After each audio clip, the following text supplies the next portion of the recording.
Vamos começar mais uma live aqui no Eu, Elisa Marcelino. E hoje a gente tem um tema mais do que especial. Deixa eu fixar aqui o comentário. Hoje a gente tem um tema mais do que especial, que é sobre como a gente pode conseguir soltar essa culpa, essa estranheza, essa vergonha, esse medo e começar a vivenciar o autotoque, a relação de uma forma muito mais potente e fácil para se entregar a nossa capacidade multiorgástica e para ser algo leve, não ter esses bloqueios, ter essas sensações de estranheza, sensação de que está fazendo algo errado, essa sensação horrível, né, que é a culpa.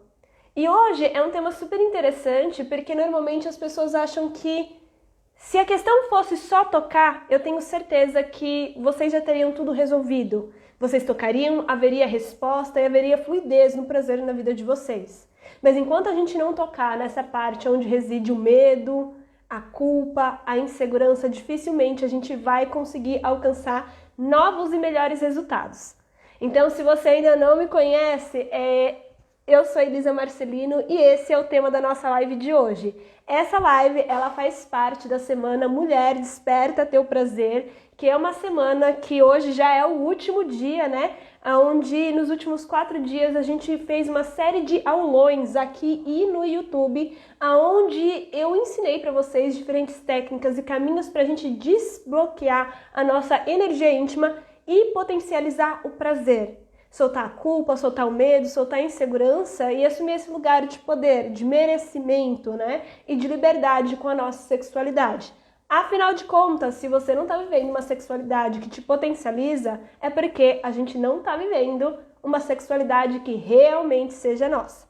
Então, dado essa explicação inicial, tô vendo aqui que a Paty chegou, tô vendo as meninas, convido vocês a estarem interagindo aqui, compartilhando com outras mulheres dessa live, mulheres, amigas, mães, irmãs, que vocês sabem que também estão nessa busca de reconexão com o feminino, de uma sexualidade mais consciente e sagrada, né? Então acho que nessa altura do campeonato então a gente já pode dar início. Lembrando somente que hoje à noite a gente vai ter um aulão, né, onde a gente vai falar sobre a arte da penetração, as 3 chaves do sexo tântrico. Então, hoje é um dia para a gente desmistificar toda essa ideia que é criada em torno do Tantra, da alquimia sexual e entender de uma forma mais íntegra o que realmente é o famoso sexo tântrico, que vai muito além do que a grande maioria das pessoas explicam para vocês. É muito além, é muito mais profundo, é muito mais potente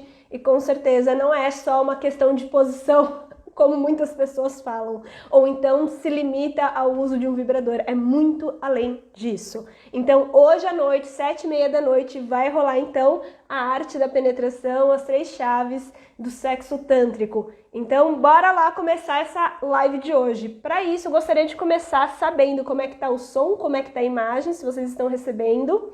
Também convido vocês a estarem interagindo comigo, né? E eu gostaria de saber como que é a questão da culpa. Ou melhor, se vocês realmente sabem o que é a tal da culpa. Porque isso é super importante também a gente começar a se questionar. Afinal de contas, tô vendo aqui que a Stephanie chegou, a Vivi, a Mabel. Vamos conversando aqui comigo, gente. Vocês sabem o que realmente é a culpa? Ou vocês sabem qual que é a diferença entre a culpa e a vergonha? E essa é uma pergunta super importante para fazer para vocês, porque como é que a gente pode soltar algo que a gente nem sabe que reside dentro da gente? A gente vai aprendendo ao longo da vida uma série de comportamentos, a gente vai carregando uma série de crenças, a gente vai carregando sensações, impressões e uma série, então, de podas que a gente carrega e nem sabe o porquê. Muitas mulheres, quando chegam até mim, falam que muitas vezes não fazem o autotoque, né? E primeiro é importante lembrar vocês que autotoque é totalmente diferente da masturbação. Vamos dar 2 passinhos para trás e é importante vocês saberem essa diferença também, porque a masturbação basicamente tem uma origem, a palavra dela em latim, a origem, ela significa mens strupare, que são mãos violadoras, mãos strupare, né? Vocês já entendem bastante coisa quando a gente fala sobre isso. E a maior referência que a gente tem, então, da masturbação é a reprodução de toques intensos, fortes e rápidos, reproduzindo os filmes adultos dentro dos nossos corpos. Então, é como se a gente vai limitando a nossa potência orgástica. Quando a gente entra para, então, compreender o autotoque, que também pode ser ativado nas nossas genitais, ao prazer, mas o autotoque ele tem essa busca de ativar o corpo inteiro ao prazer, baixar essas barreiras contra o prazer, a culpa, o medo, a insegurança, trazendo informações para os nossos sentidos, para a nossa pele, para o nosso inconsciente de que a gente está seguro e que a gente pode ir além. Ao invés de a gente buscar a pressa, a atenção, aqui a gente tem um espaço de expansão e potência orgástica. Só que para a gente alcançar isso, é necessário a gente começar a lidar com essa culpa. Porque a forma como você se toca fala exatamente sobre a culpa, a vergonha que você carrega e muitas vezes não percebe sobre a sua sexualidade e o seu prazer. Aqui, normalmente, as mulheres com quem eu tenho a oportunidade de conversar sempre falam, né? Essa busca rápida pelo orgasmo, essa tensão, essa contração, a frustração quando não alcança logo. E tudo isso, quando a gente começa a investigar mais a fundo a história dessa mulher, a gente vai começando a perceber que o que de fato está inibindo essa potencialização do prazer está sendo expresso não só na forma como ela está tocando e as inseguranças que estão vindo à tona. Será que? Quando vai vir? Será que não está demorando demais? E um mental extremamente acelerado, julgador e crítico, que mesmo estando sozinha, mesmo estando com frente a uma pessoa que permite, cria um espaço de segurança, muitas barreiras são criadas de não conseguir expressar a voz, de não conseguir modificar o ritmo, ou acima de tudo, mesmo sozinha, não se toca, não se olha, sente nojo do próprio corpo, sente vergonha do formato do seu corpo, do tom da sua pele, das estrias, do formato da vulva. E é forte isso, porque a gente tem uma cultura não só religiosa, uma cultura não só machista, que vão criando várias determinações daquilo que é certo e aquilo que é errado. Aquilo que deve ser, tem que ser, que na grande maioria das vezes está totalmente desconectado daquilo que você sente, daquilo que você deseja, daquilo que você realmente acredita, que te traz segurança. Mas acima de tudo, isso reflete na forma como você age, na forma como você se toca, na forma como você se comunica e se conecta com os parceiros. E isso vai refletir logicamente no nosso resultado. Então, aonde que vem a culpa? A culpa é totalmente diferente da vergonha. E como assim? Se a culpa ela vem denotando aquilo que é certo e aquilo que é errado a partir das nossas ações. Quando eu faço algo que é considerado algo impróprio, algo errado, algo que é nojento, logo surge a culpa por conta da minha ação. Já a vergonha, ela tem a ver no nosso mais profundo sobre o medo, a diminuição, a inferioridade e que algo dentro do meu ser, de quem eu sou e não só das minhas ações, estão sendo refletidas.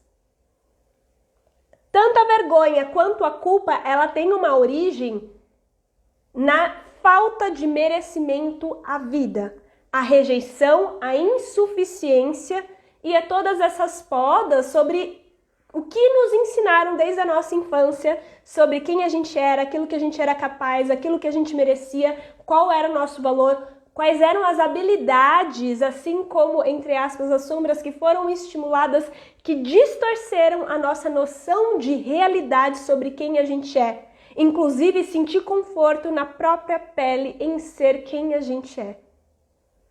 Daí aqui eu gosto muito, e agora vocês provavelmente já sabem, né? Mas eu sempre gosto muito de citar. Tô vendo aqui que a Vivi tá falando, perceba uma impaciência em mim, uma busca pelo prazer rápido. Sim, a gente... E sabe, Vivi, eu acho que com você a gente já dá pra ter essa conversa. Se o prazer é tão bom, por que ele precisa ser rápido e terminar rápido? Você vê que por detrás disso, mesmo que assim, você racionalmente compreenda que você é merecedor, então você vai se pôr em ação, você vai abrir esse espaço do corpo ao prazer. Mas por que a gente sempre precisa ser rápido? Por que isso é tão bom, isso é tão maravilhoso? Por que tem que começar rápido, terminar rápido? Se não alcança, gera frustração. Uma necessidade de limitar a potência ilimitada do teu prazer. E isso também tem origem ao não merecimento total. Quando a gente pensa, por exemplo, eu vou falar agora de dinheiro, né? Quando a gente pensa em dinheiro, a gente quer rápido. Mas quais caminhos em que a gente constrói um negócio, constrói um projeto e que tem um retorno financeiro que se sustenta a longo prazo quando a gente só pensa no rápido? É muito mais difícil, é muito mais frustrante, é muito mais gerado e motivado pela insegurança do que quando a gente cria um espaço, constrói um espaço de segurança para fluir. Faz sentido? Esperamos que sim. Vamos continuar aqui.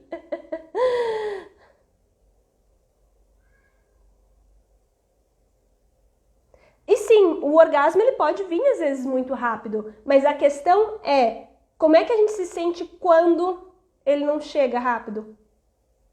Quais são os mecanismos que são ativados? Por que eles são ativados? Por que a gente se frustra tanto quando a gente entra nesse espaço do prazer e por um acaso, mesmo estimulando a lá porrada, a gente não alcança o orgasmo e a gente se sente frustrado?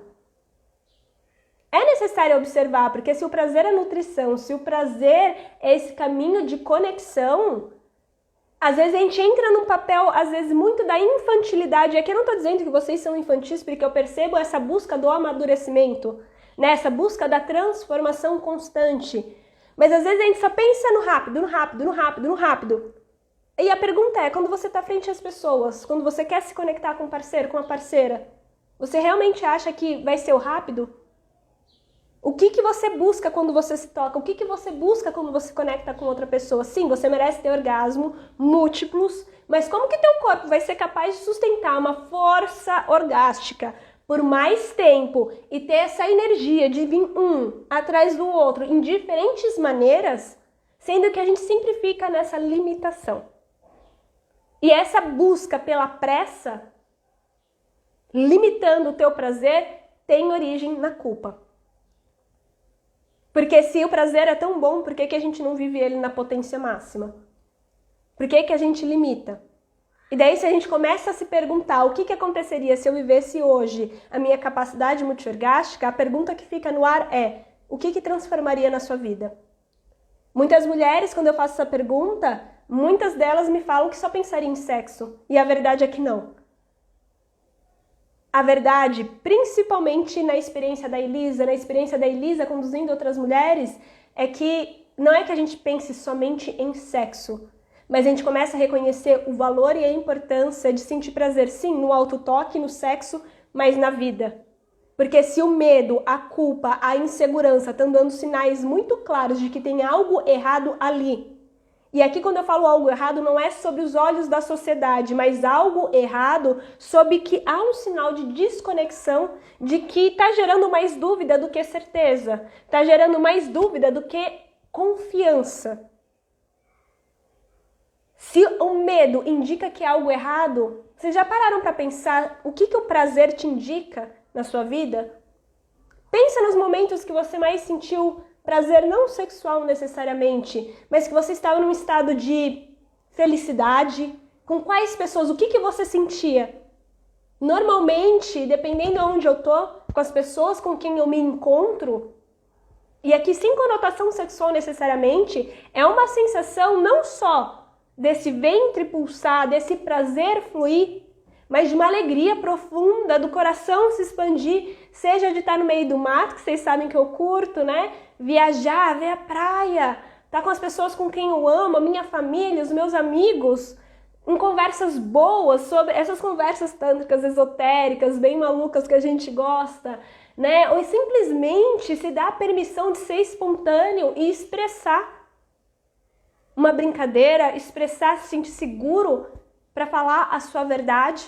isso deve ser motivado pelo prazer e não o medo. Porque quando a gente começa a agir, tanto no sexo quanto na vida, a partir do medo, da culpa e da estranheza, a gente tenta se encaixar onde a gente não se encaixa. E ao invés de ser as coisas mais fluídas, a gente começa a viver e a perpetuar o sofrimento. A culpa nada mais é, e eu gosto aqui muito então de trazer um filósofo que eu gosto muito, que eu conhecer, né, fisicamente, mas que eu tive a oportunidade, né, de entrar em contato, então, com a bibliografia dele, né, que é o Foucault. Para quem não conhece, eu tenho um passado não é tão longe assim, né, uns bons anos, né, onde eu sou cientista social e cientista política, antropóloga e socióloga. E eu nunca vou esquecer, né, um dos primeiros livros que eu li do Foucault. E eu gostava muito. Elisa não é só um rostinho bonito, galera. Não é só um prazer gostoso. Aqui, ó, a gente também manda super bem. Mas, brincadeiras à parte, tinha muitas obras que eu cheguei a ler do Foucault, né? Lembrando sempre que Foucault é um filósofo que tem várias passagens ao longo da vida onde que a sua própria literatura também é super contraditória, e tá tudo bem, porque ninguém precisa pensar da mesma forma a vida inteira. Mas eu gostava muito de um dos conceitos, né, de um dos estudos da história da saúde que ele aplicava, né, que ele compreendia, no qual ele fez um estudo no manicômio, eu sempre falo essa palavra errada, né? Em hospitais psiquiátricos, né? Onde ele questionava a questão da loucura. E uma das passagens que ele vai falando, né, que é muito parecido, não é que é parecido porque são áreas totalmente diferentes, mas para mim me conecta muito forte com um dos caras que é da psicossomática, né, e da bioenergia, que é o Reich. E porque ambos, de certa forma, falam o mesmo. Foucault, o que ele falava? Eu gostava muito do conceito dele das prisões francesas, né? Mais de dois séculos atrás, que levavam o nome de panóptico. E essa prisão, basicamente, era um mecanismo não só arquitetônico, mas também que poderia ser reproduzido na nossa sociedade, aonde o melhor caminho que eles construíram e mais financeiramente econômico de criar uma estrutura onde os prisioneiros se mantivessem guardando uns aos outros. E ao invés de ter milhares e milhares, né, centenas de guardas, não bastaria muitos no sentido de que se o guarda ficasse numa torre bem no centro dessa prisão, e ao entorno dessa prisão, que seriam as celas, né, num movimento, então, circular, aonde cada um dos prisioneiros, em cada uma das suas celas, conseguiam ver aonde estava o outro. Qualquer movimento diferente desses prisioneiros seriam alertados pelos próprios prisioneiros, pela própria alienação, porque as pessoas acabam não percebendo que estão no mesmo patamar, os prisioneiros, e qualquer movimento de tentativa de fuga, de tentativa de rebelião, seriam alertados pelos outros, porque seria muito mais fácil de enxergar e dominar. Na nossa sociedade acontece o mesmo. A culpa, ela vem surgindo como uma estrutura de dominação sobre a gente, porque a culpa não é natural, a culpa não deveria ser naturalizada, porque ela vem determinando sobre uma moral que não necessariamente é a realidade atual, mas que vem sendo perpetuado pelo inconsciente coletivo há milhares de anos e que tem muita origem, então, principalmente nas crenças religiosas, daquilo que é certo e daquilo que é errado. Mas daí vocês normalmente me falam, mas Elisa, eu não sou cristã, eu acredito que eu mereço prazer, mas eu me sinto essa estranheza. Talvez racionalmente você não compreenda que tenha, mas no nível inconsciente provavelmente você carrega, porque isso está instaurado de diferentes maneiras e que vão sendo reproduzidos através de arquétipos na nossa vida. Seja na nossa infância, observando a relação da nossa mãe e do nosso pai com relação ao prazer, na forma como eles se relacionavam, seja de quando a gente talvez tenha ido... Eu não fui para catequese, né? Eu sempre fui espírita, minha família, né? Mas seja quando as pessoas vão para catequese, ou vai para o espiritismo, ou vai para o caramba, 4, seja na escola, seja a série que você assiste, seja o jornal, estão sendo construído e moldado crença a todo momento dentro de você. E por mais que, de certa forma, nos falem a pornografia, a sexualização dos corpos estejam aí, também há movimentos contraditórios que vão impulsionando o quê?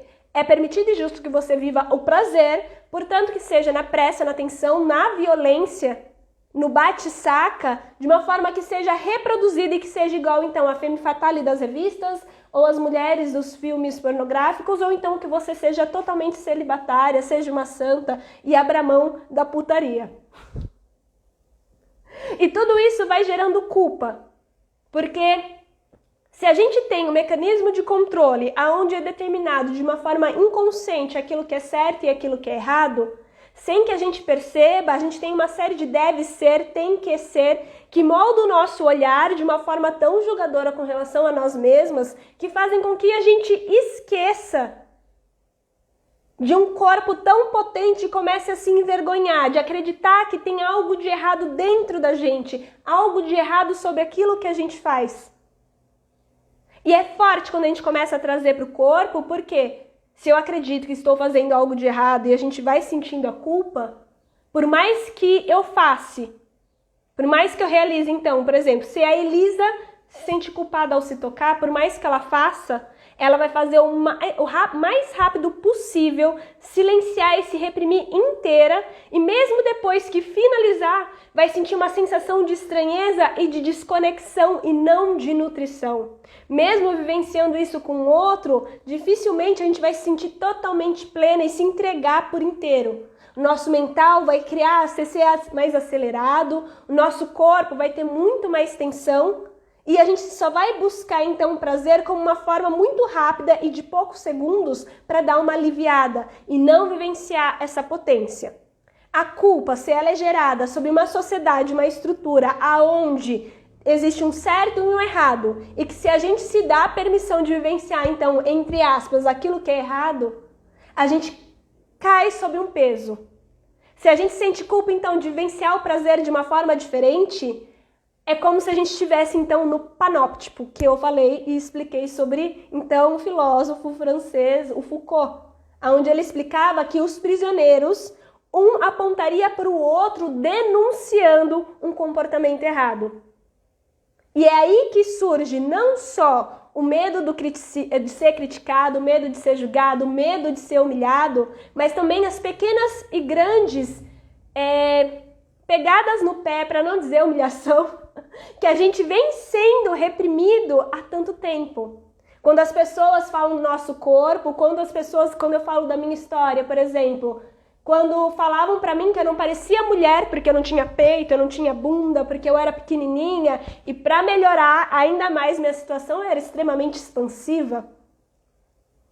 Isso é um mecanismo de controle para colocar a gente no nosso lugar e ser igual a outras pessoas. Então, toda vez que a gente se permite viver a nossa verdade pessoal e expressar não só a nossa voz orgástica, porque é importante, né, galera? Expressar quem a gente é, se permitir vivenciar de uma outra maneira, o que a gente mais tem são mecanismos de controle para dizer não. Gerar insegurança para que a gente não tente novamente e experimente de outras formas. E a gente daí continua criando e reforçando referências inconscientes daquilo que é o sexo e o prazer a partir da insuficiência, a partir da impaciência, a partir de tudo isso que nos limita. Então a gente vai acreditando que tá tudo bem viver assim. Mas será mesmo? Porque se o que a gente vive no sexo é uma amplificação de como a gente está em diferentes áreas da nossa vida, será que tá tudo bem viver assim? Reich mesmo, né? Embora não seja da mesma área necessariamente que o Foucault, ele vem falando então como o caminho da liberação orgástica, sexual ou não, mas essa movimentação e expressão da energia do prazer é como um caminho de liberdade para sair da alienação. A alienação de que a gente precisa ser todo mundo igual ao outro. E começar a vivenciar cada vez mais a espontaneidade, a autenticidade. E isso também era uma forma de curar o nosso sistema nervoso. Afinal de contas, a gente busca muito mais, é muito mais naturalizado continuar no sofrimento, na dor, no medo e na insegurança. E é que a gente não percebe que o que a gente mais teme é se abrir para receber o prazer e o amor. Isso é um sinal de desconexão. Tá fazendo sentido? Porque agora deu uma boa viajada aqui. A Paty falou, Elisa é foda. Eu não acho que eu sou foda, eu acho que eu sou uma pessoa que tá tentando se transformar. Tá fazendo sentido, gente? Então, quando a gente começa a compreender isso, já vai caindo por terra todas essas normas que colocam sobre aquilo que é belo, aquilo que é feio, aquilo que tem que ser, aquilo que deve ser. E eu gosto muito, então, dessa pegada, principalmente, né, depois que eu comecei a estudar, já faz anos isso, né, com a Sadie, o tantrismo, que ela tem uma visão totalmente diferente sobre a sexualidade do que a grande maioria do pessoal neotântrico no Brasil, né? A Sadie é uma colombiana, que eu tenho contato já faz mais de 8 anos, é minha mestra, e ela vem trazendo, então, um conceito muito incrível, e para mim foi o mais transformador de todos, que é a conexão da nossa sexualidade com a nossa autenticidade, sim, mas a conexão da nossa sexualidade com a nossa parte mais instintiva, que é a pulsação e as informações que vão sendo geradas dentro do nosso corpo. Primeiro tomando a consciência, primeiro permitindo sentir para poder se movimentar. Muitas vezes, sem que a gente perceba, mesmo sentindo algo estranho, nosso maior gatilho, o nosso mecanismo mais rápido é tentar se distanciar. Por exemplo, se a Elisa, quando era muito novinha, tinha os seus 18 anos, mesmo buscando prazer, quando tentava se tocar, morria de medo que alguém aparecesse, se sentia extremamente culpada e em diferentes momentos eu me questionava se eu não estava fazendo algo de errado. E é muito doido isso, essa lembrança que eu tinha, né? É muito interessante isso. Por quê? Porque então era expresso no meu corpo numa limitação de que mesmo que eu estivesse fazendo isso, era errado. Então, ao invés de eu cultivar esse corpo, um espaço de prazer, eu demorava muito tempo. Eu esperava que algo muito chocante ou excitante acontecesse para me conectar com o prazer. E o que acontecia então? Demorava mais. Até mesmo a resposta do corpo, porque o corpo ele precisa ser estimulado para criar um espaço de segurança, para ser mais potente, ser mais tranquilo, leve a ação, mais potente sensorialmente. E o que ela vem falando é que a gente, principalmente, daqui também é questão de trabalho, inclusive de trauma release, né? Que é totalmente aplicável, independente se você já sofreu uma violência ou não, porque trauma não necessariamente é abuso sexual. Trauma é toda a informação que chegou até o nosso corpo, até o nosso inconsciente, a gente não conseguiu processar de uma forma saudável. E é por isso que a gente vai criando uma série de respostas comportamentais que podem ser desde o congelamento, desde da luta, assim como da fuga, né? Porque são mecanismos animais nossos, do nosso cérebro reptiliano, para se defender frente ao desconhecido.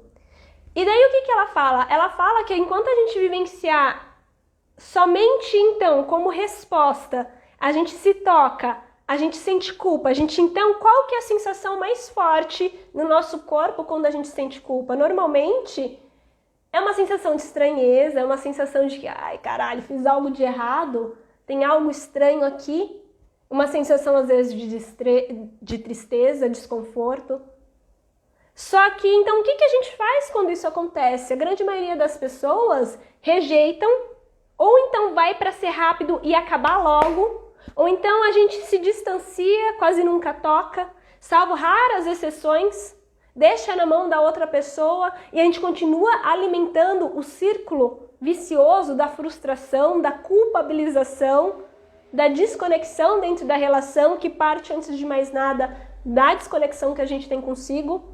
Só que a gente acaba esquecendo que se esse corpo está distanciado do prazer, se esse corpo está sentindo culpa, a gente também precisa criar um novo caminho para a gente soltar essa culpa e trazer uma informação de que a gente merece e é digno do prazer. Porque viver na culpa, continuar se sentindo estranho, não vai ser o melhor caminho para que você se abra toda a sua potência orgástica, com certeza.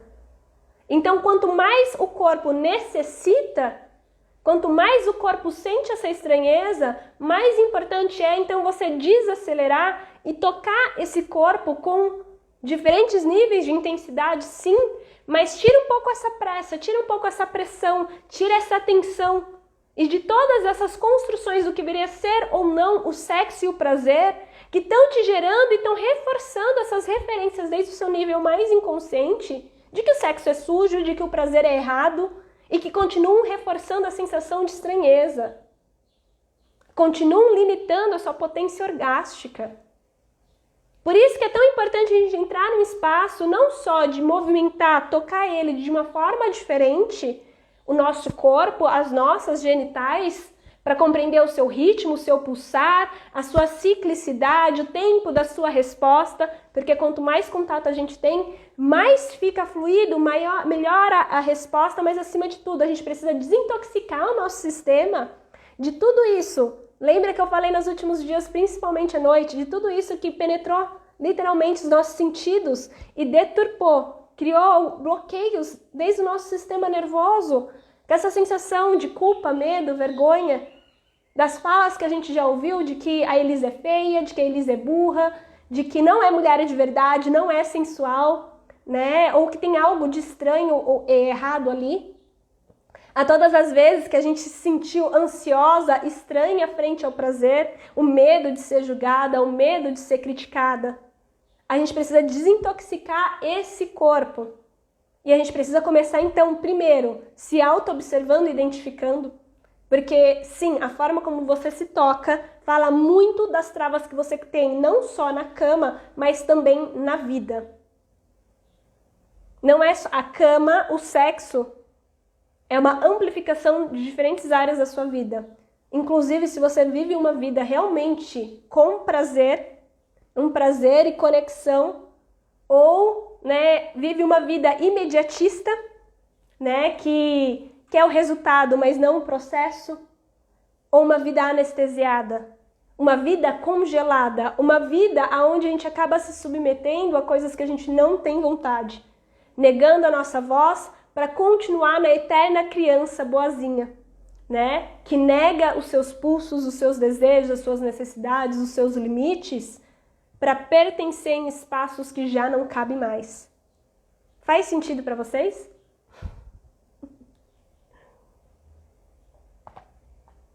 Vou ler aqui as mensagens. A Joyce está falando, o ser mulher vai muito além da aparência total.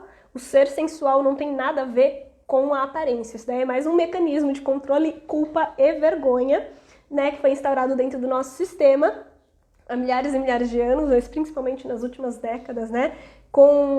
Porque se a gente parar para pensar, há 100 anos atrás não haviam celulares, né, câmeras e toda essa preocupação com a nossa aparência de tal amplitude como hoje, né? Porque antigamente, malemar espelho se tinha na grande maioria das casas, se a gente parar para pensar, iluminação também.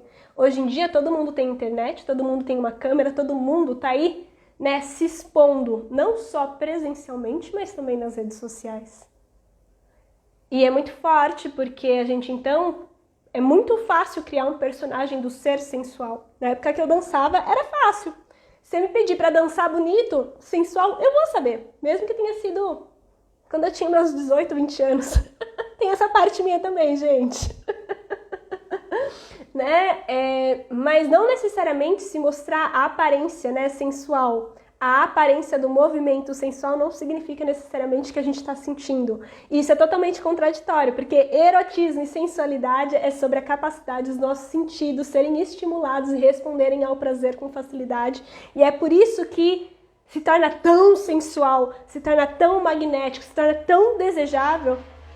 Porque é esplêndido ver uma mulher gozando, é esplêndido ver uma mulher no seu poder, centrada em si. Mas também a grande maioria das pessoas temem. Porque normalmente são pessoas, então, que vão parar, que param de aceitar menos, que colocam mais limites, que reconhecem sua verdade e saem desses mecanismos constantes da culpa. Afinal de contas, todo mundo usa o mecanismo de culpa para apontar culpados.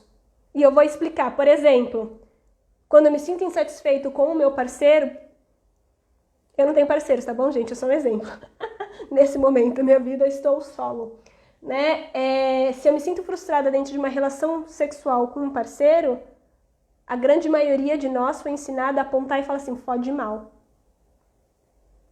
Fode mal, mas a gente não entra nesse espaço de se perguntar, eu realmente estou conectada, como é que anda a minha relação, eu estou conectada com o meu corpo, eu estimulo o meu corpo, eu soube comunicar para essa pessoa o que eu queria, o que eu desejava, os meus limites, ou eu só esperei que essa pessoa tivesse uma bola de cristal.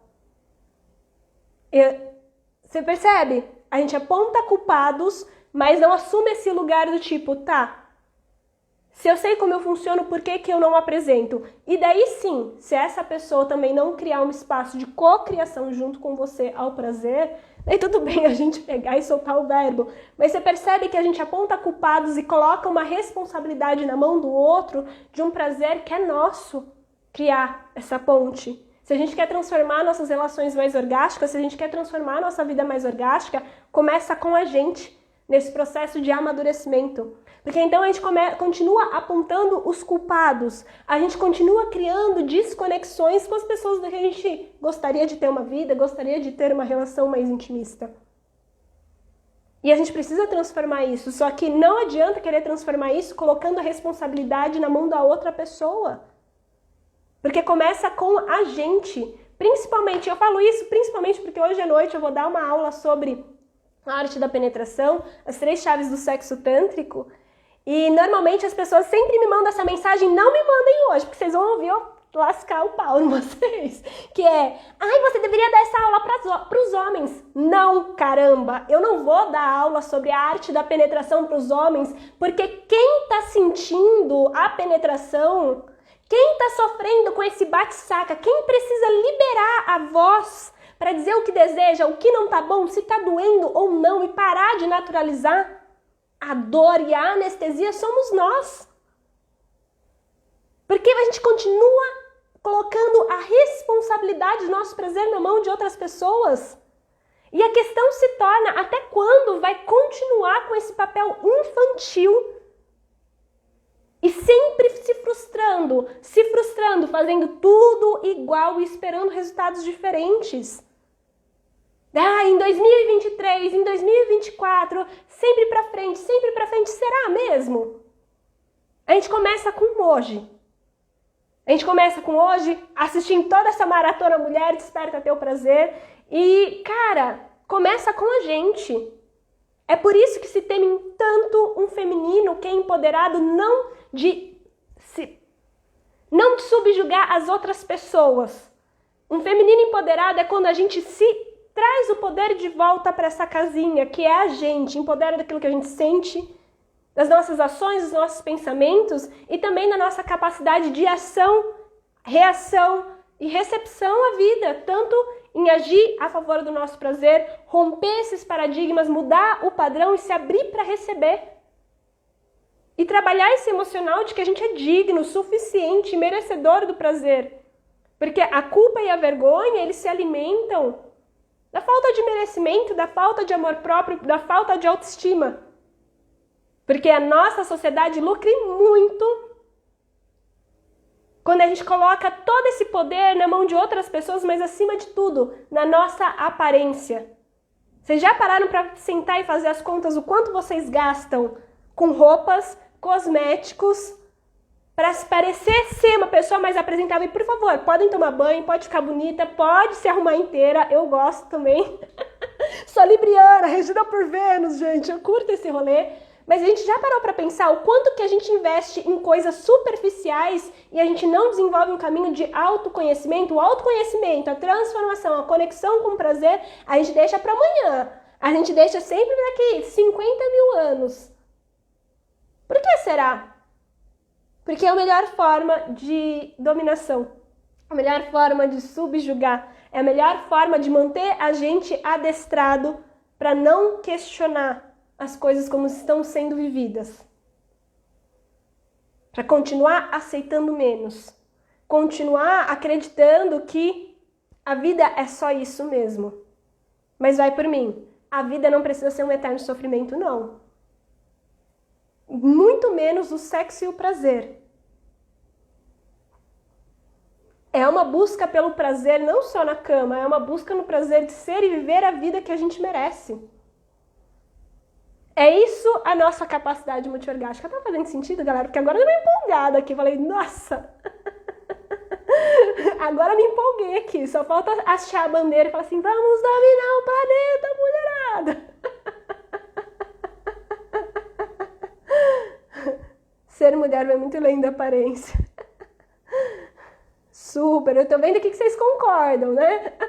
A gente foi ensinado a viver segundo os padrões, sim. Muito forte isso, né? 50, porque a trans é 50% é você e 50% é outra. Sim, o sexo é um espaço de cocriação de prazer, quando a gente coloca a mão na responsabilidade. Ou só a gente é responsável pelo prazer, ou só o outro. É isso que dá merda, gente. A gente não sabe dar, a gente não sabe receber. A gente acha que dá é só se ser penetrada e não necessariamente, né, tocar, sentir, humanizar, vivenciar, se expressar, né, seja uma fantasia ou seja a selvageria, como ela se apresenta, né, lembrando sempre que ninguém aqui precisa fazer o eterno papai e mamãe, mas também a gente não precisa se fixar também somente aquilo que nos ditaram sobre o sexo e o prazer com relação à pornografia, né? Façam tudo, vivam todas as suas fantasias, mas pelo amor de Deus, cancela a pornografia, porque não tem nada que mais fode com o prazer e bloqueia o corpo de vocês do que isso. É isso, mulherada. Então, vou finalizando por aqui, mas eu quero lembrar muito vocês, eu já tô falando, faz muito sentido demais. Me empolguei, galera, às vezes baixo santo aqui que é uma beleza. Falar bonita comigo mesmo. Agora às 2h da tarde, né? Vou passar os recados finais antes da gente finalizar, antes de também lembrar vocês da live de hoje à noite. Mas para quem que tá no grupo do WhatsApp, né, do Mulher Desperta Teu Prazer, agora às 2h da tarde eu vou abrir um grupo VIP para disponibilizar as informações do Religare, minha mentoria de reconexão ao prazer e desenvolvimento da capacidade multiorgástica feminina, que é um caminho... Ai, gente, é sensacional. Acontece de tudo lá dentro. É muito potente e transformador. Então, agora às 2h, a gente vai abrir o grupo VIP, né, para passar as informações, tirar as dúvidas de vocês. E à noite, a gente vai ter a última aula ao vivo, né, que vai ser sobre a arte da penetração e as 3 chaves do sexo tântrico. E também, no final, vai ter a abertura oficial das inscrições do Religare. E lembrando sempre que vai ter uns bônus que são exclusivos de hoje à noite, então não percam a oportunidade e chega mais, porque vai dar muito bom, viu? Não deixa para amanhã não, essa reconexão com o prazer de vocês e essa transformação, porque a gente perde tempo e dinheiro, autoestima com essa desconexão. Vai por mim. Então é isso, gente. Espero que vocês tenham gostado dessa live. Venham para a aula de hoje à noite, que vocês estão ligados que eu entrego mesmo. Não tem essa de tipo, conteúdinho de qualquer coisa. Como faz para fazer parte? Manda mensagem para mim no direct e me explica se você quer fazer parte do Religare, você quer entrar no grupo VIP para receber as informações, ou se você quer ter acesso à aula de hoje à noite, né? Porque é muitas coisas ao mesmo tempo. Lembrando também que hoje à noite vai rolar um sorteio super bacana, com uma sessão de mentoria, não, uma sessão de consultoria comigo de 1 hora, para quem estiver hoje na live ao vivo, então venham participar, porque eu te prometo, uma sessão individual comigo, ó, é transformadora. Milagres acontecem, gente. Sério, me orgulho disso. Enfim, é isso, gente. Espero ver vocês daqui a pouquinho lá no grupo VIP e também à noite, às 7h30 lá no Bate-Canal do YouTube, tá bom? Então é isso, gente. Gratidão, um beijo e tchau, tchau.